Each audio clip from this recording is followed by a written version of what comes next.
శబ్దం వినపడింది. అబ్బాయి, నేను అడిగిన ప్రశ్న వచ్చారు. మీ ఇంటి దగ్గర వాడు మిమ్మల్ని చూసి ఏమనుకుంటారు? ఇంత రాత్రి వేళ మీరు ఇక్కడికి వస్తే మీ పరువు ఉంటుందా? మీ తోడుకోడలు చూస్తే మీకు మీ పరువు ఉంటుందా? మీ అత్తామామలు మీ గురించి ఏమనుకుంటారని ఆయన ధర్మాన్ని గుర్తు చేశాడు, లౌకిక ధర్మాన్ని గుర్తు చేశాడు. చూడండి, విశేష ధర్మం కూడా లౌకికాన్ని గుర్తు చేస్తుంది. అప్పుడప్పుడు భగవంతుని చేరేటప్పుడు కూడా ఇదిగో ఇది విడిచిపెట్టడం ధర్మమా, ఇది విడిచిపెట్టడం ధర్మమా అంటే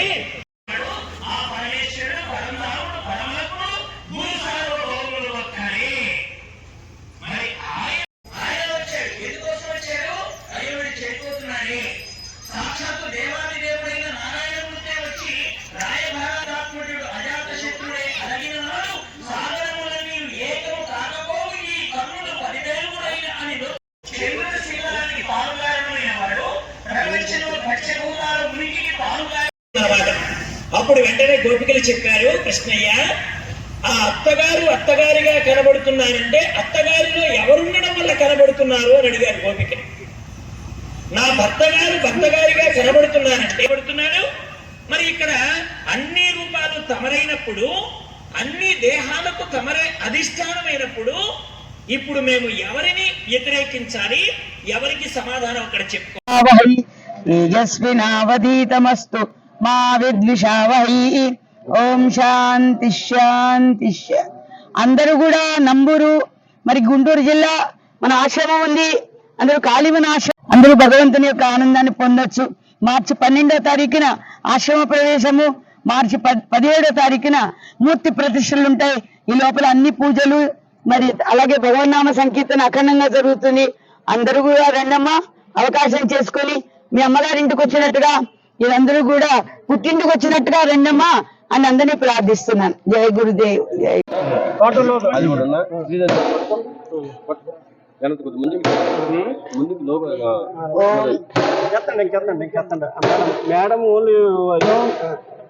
ఓం శ్రీ గురుభ్యో నమః. శ్రీ మహాగణాధిపతయ నమః. ఓం శ్రీ పరాశక్తి నమః. సద్గురుదేవుల అనుగ్రహంతో ఇక్కడ ఈ చిన్నమంగళాపురంలో సత్సంగ కార్యక్రమాలు 3 రోజులుగా జరుగుతున్నాయి. ఈ కార్యక్రమాలు అందరిలో కూడా, ఎందుకంటే అందరిలోనూ ఒక దివ్యమైనటువంటి శక్తి అందరిలోనూ ప్రకాశిస్తోంది.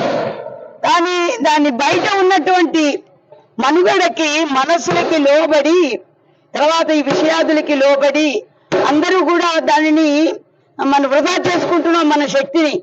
అందుకు అందరూ కూడా తమలో దాగి ఉన్నటువంటి శక్తిని జాగృతం చేసుకొని మనలో ఉన్నటువంటి పరమాత్మ అంతలా ప్రకాశిస్తున్నాడు. అసలు భగవంతుని ఆశ్రయించినటువంటి వాడికి భయం అనేది ఉండదు. తర్వాత మనలో మనం కూడా పత్యం చేయాలి కొన్ని. అవి ఏంటంటే గుణాలు, వీటినన్నిటినీ కూడా మరి ఈర్ష్య, అసూయత, సహనం, ఓర్వలేనితనము, కామక్రోధాది గుణాలు, వీటన్నిటినీ కూడా ఎంతవరకు ఎలా ఉండాలో వాటిని నిరోధించి మనకి కావలసినటువంటి భగవంతుని యొక్క అనుగ్రహాన్ని పుష్కలంగా పొందాలి అనుకునేటువంటి వాడు భగవంతునికి ఏది ఇష్టమో, మనకి భాగవతంలో భగవద్భక్తులందరూ వేటి వెంటబడి వేటిని వారు మరి ఆచరించి తరించారో అటువంటి వాటిని మనందరం నేర్చుకుని అందులోనే మన జీవితాన్ని పునీతం చేసుకుంటూ మనకు వచ్చినటువంటి మానవ జన్మని సార్థకత చేసుకుందాం కోసం ఇలా వాడవాడలా వెళుతూ, ఎందుకంటే మాకు కూడా గురువులు చెప్తేనే మాకు కూడా ఇటువంటి అవకాశం వచ్చింది. కాబట్టి అటువంటి మహాత్ములు వారి యొక్క అనంతమైనటువంటి శక్తి ఎల్లవేళలా సర్వకాల సర్వావస్థలందు ప్రతి అణువునందు ప్రకాశిస్తూ ఉంటుంది. ఆ ప్రభువు యొక్క ఆ శక్తిని మనందరం కూడా గుర్తించాలి, మనం ప్రచారం చేయాలి, ఒకరికొకరు మంచిని చెప్పుకోవాలి. కావాలని తప్పెవరూ చేయరు, కానీ మనమే దానిని గుర్తించి మంచి, మన పిల్లవాడు గబుక్కున అల్లరి చేస్తే ఎలాగైతే మంచిని చెప్తామో అలాగే ఇంకొకరు ఎవరైనా గబుక్కున ఏదైనా గబుక్కున జరగడానికి జరిగినా, గబుక్కున తప్పు చేసినా దాన్ని విసుక్కుని మన శాపలు పెట్టుకోకుండా భగవంతుడి వైపుకి తిప్పి వారిని చక్కగా లాలనగా మనం మంచిని బుజ్జగించి చెప్తే ప్రతిదీ వింటుంది. ఎందుకంటే ప్రకృతి వింటుంది, చెట్టే వింటుంది మనం సవరు చేస్తుంటే. అలాగే మానవుల్లో ఉన్నటువంటి ప్రేమతత్వ, భగవంతుని యొక్క తత్వాన్ని మనం గుర్తించాలి. మనలో ఉన్న ప్రేమతత్వాన్ని అందరికీ అందివ్వాలి. అదే పరమాత్మ యొక్క శక్తి.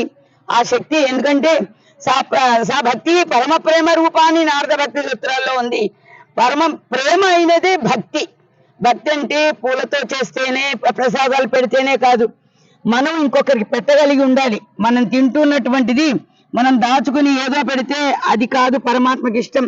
మనతో పాటుగా ముందర మన పక్కనున్న వారికి, అవసరమైనటువంటి వారికి, ఎవరికి ఆకలి ఉంటుందో వారికి మనం ఆ ప్రసాదాన్ని పెడుతూ మనం కూడా వారితో పాటు ఆనందిస్తూ ఉంటే అప్పుడు ఈ మానవ జన్మ వచ్చినందుకు సార్థక అవుతుంది. అందుకనే మహాత్ములు మనకి ఇటువంటి అవకాశం ఇచ్చారు. కాబట్టి చిన్నమంగళాపురం చక్కగా బంకి లక్ష్మణమూర్తి గారు, వారి పిల్లలు, మరి ఆ గణపతి సురేష్ కూడా, భగవంతుని పేర్ల నుంచి రావాలని చూడండి, గణపతి సురేష్ కూడా, వాళ్ళందరూ కూడా వాళ్ళ బావగారులు కూడా అందరు కూడా, మురళీమోహన్ గారు, నారాయణరావు గారు కూడా ఈ చక్కగా ఇటువంటి కార్యక్రమానికి కంకణం కట్టుకుని ఇంత దివ్యంగా భవ్యంగా చేయించడానికి వాళ్ళందరిలో చేరి భగవంతుడు చేయించాడు. వారి గొప్పదనం వాళ్ళు ఒక గొప్పదనం దాగి ఉంది. అదే భగవంతుడి యొక్క శక్తి. ఆ శక్తి చక్కగా ఈ విధంగా మీ అందరితో, నేను ఈ మారుమూల ప్రాంతానికి వచ్చినా కూడా మీ అందరితో కలిసిమెలిసి 3 రోజులు నేను ఉండగలిగాను అంటే ఇది కేవలము సర్వాంతర్యమైనటువంటి భగవంతుడి యొక్క శక్తి. అటువంటి శక్తి మనందరికీ భగవంతుడు